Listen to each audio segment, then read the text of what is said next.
अध्यक्ष महोदय, पंचायती राज की स्थापना इसलिए की गई थी ताकि गांवों को सशक्त किया जा सके, ग्रामीणों को सशक्त किया जा सके। लेकिन आज अगर बात करें झारखंड में पंचायती राज व्यवस्था की बात करें अध्यक्ष महोदय, तो ये व्यवस्था कहीं ना कहीं जो हमारे जनप्रतिनिधि चुन के आते हैं उन्हें उचित अधिकार नहीं दे पाई है।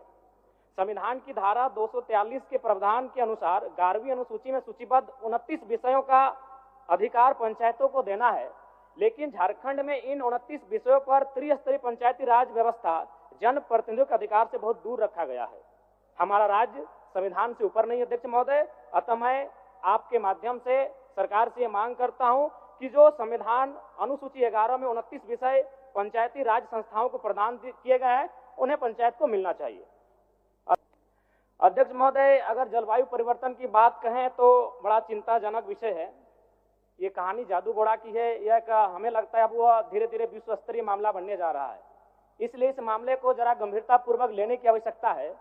चूंकि हमारी बड़ी बहन मंत्री महोदया इस विभाग की मंत्री हैं, वो एक स्त्री हैं, शायद भली भांति पीड़ा को समझेंगी।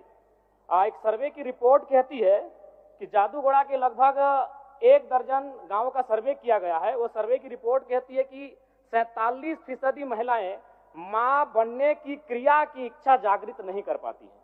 यानी मां बनने की जो क्रिया है उस इच्छा को जागृत नहीं कर पाती है। वो रिपोर्ट कहती है 47%। 30% जो महिलाएं हैं अध्यक्ष महोदय, उनमें गर्भपात हो जाता है। कारण क्या है?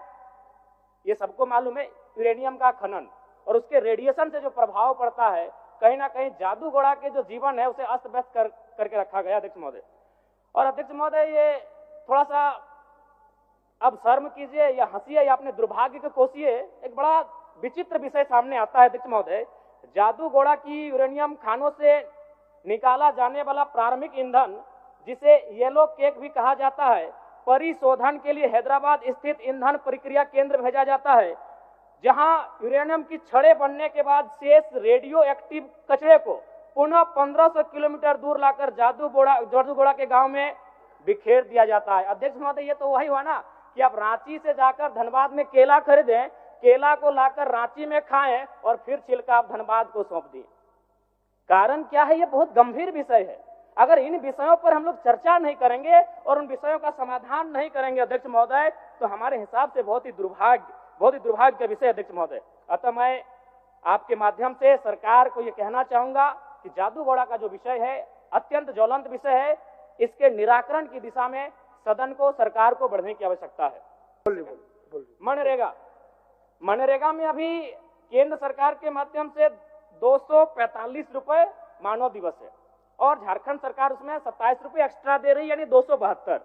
अगर 100 दिन के आंकड़े को ले लिया जाए तो 272 × 100 यानी 27,000 के आसपास होता है।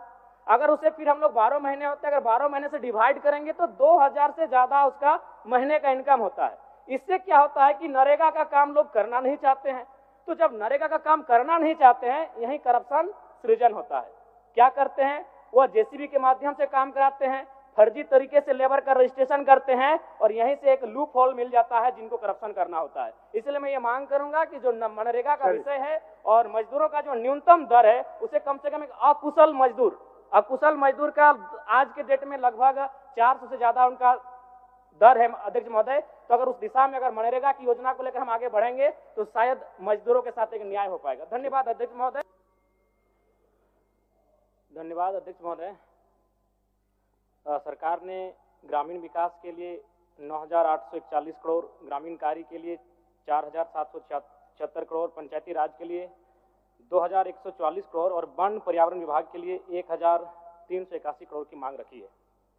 सरकार ने कल्याण और शिक्षा के बाद 11% राशि को ग्रामीण विकास, ग्रामीण कार्य और पंचायती राज्य के लिए प्रावधान किया है। इस राशि को सरकार अगर खर्च कर पाए तो बहुत बड़ी उपलब्धि होगी अध्यक्ष महोदय। लेकिन विगत वर्ष 13,657 करोड़ की राशि ली गई थी, परंतु खर्च मात्र लगभग 10,176 करोड़ की राशि को खर्च कर पाए थे। यानी कि 3,481 करोड़ की राशि का खर्च नहीं हो पाना दुर्भाग्य अध्यक्ष महोदय। जबकि ये ग्रामीण व्यवस्था की बात है, पंचायती राज की व्यवस्था है।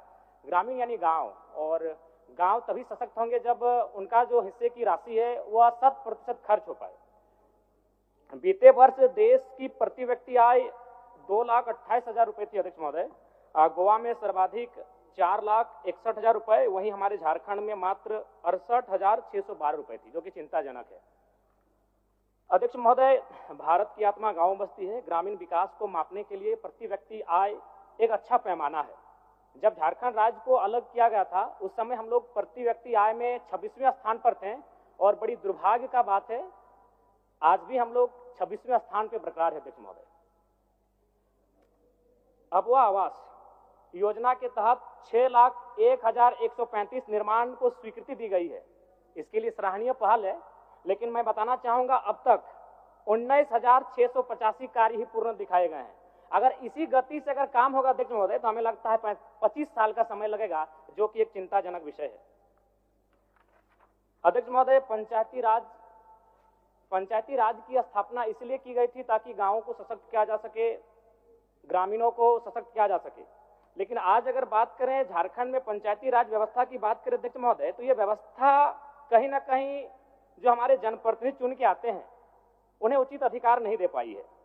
संविधान की धारा 243 के प्रावधान के अनुसार 11वीं अनुसूची में सूचीबद्ध 29 विषयों का अधिकार पंचायतों को देना है, लेकिन झारखंड में इन 29 विषयों पर त्रिस्तरीय पंचायती राज व्यवस्था जनप्रतिनिधियों के अधिकार से बहुत दूर रखा गया है। हमारा राज्य संविधान से ऊपर नहीं अध्यक्ष महोदय। अतः मैं आपके माध्यम से सरकार से मांग करता हूं कि जो संविधान अनुसूची 11 में 29 विषय पंचायती राज संस्थाओं को प्रदान किए गए हैं उन्हें पंचायत को मिलना चाहिए। अध्यक्ष महोदय, वन, क्योंकि झारखंड यानी वन एक महत्वपूर्ण अंग है हमारा, और आज अगर बात करें तो 29.81% वन भूमि है, जिसमें शायद अभी हाल में 2% का इजाफा हुआ है। लेकिन अगर घने वन की बात करें, घना जंगल, उसकी प्रतिशत मात्र 3.5 है, जो कि चिंताजनक है। अध्यक्ष महोदय, WHO का रिपोर्ट है कि झारखंड में प्रदूषण को लेकर अलर्ट जारी किया गया है, और अगर प्रदूषण की बात करें तो धनबाद जिला सबसे आगे है। मैं मंत्री महोदया विदुषी मंत्री हैं, मैं इनसे आग्रह करूंगा कि धनबाद, जो कि आपको अर्थव्यवस्था के झारखंड राज्य के दृष्टिकोण से बहुत ही महत्वपूर्ण जिला है, और वह जिला आज कहीं ना कहीं बहुत ही दुखद अवस्था में, इस विषय पर ध्यान दिया जाए। अध्यक्ष महोदय, अगर जलवायु परिवर्तन की बात कहें तो बड़ा चिंताजनक विषय है। ये कहानी जादू घोड़ा की है, यह हमें लगता है अब वह धीरे धीरे विश्व स्तरीय मामला बनने जा रहा है। इसलिए इस मामले को जरा गंभीरता पूर्वक लेने की आवश्यकता है। चूंकि हमारी बड़ी बहन मंत्री महोदया इस विभाग की मंत्री हैं, वो एक स्त्री हैं, शायद भली भांति पीड़ा को समझेंगी। एक सर्वे की रिपोर्ट कहती है कि जादू घोड़ा के लगभग 1 दर्जन गांवों का सर्वे किया गया है। वो सर्वे की रिपोर्ट कहती है कि 47% महिलाएं मां बनने की क्रिया की इच्छा जागृत नहीं कर पाती हैं। यानी मां बनने की जो क्रिया है उस इच्छा को जागृत नहीं कर पाती है। वो रिपोर्ट कहती है 47%। 30% जो महिलाएं हैं अध्यक्ष महोदय, उनमें गर्भपात हो जाता है। कारण क्या है ये सबको मालूम है, यूरेनियम का खनन और उसके रेडिएशन से जो प्रभाव पड़ता है, कहीं ना कहीं जादू घोड़ा के जो जीवन है उसे अस्त व्यस्त करके रखा गया अध्यक्ष महोदय। और अध्यक्ष महोदय, ये थोड़ा सा अब शर्म कीजिए या हंसिए या अपने दुर्भाग्य को कोसिए, एक बड़ा विचित्र विषय सामने आता है अध्यक्ष महोदय।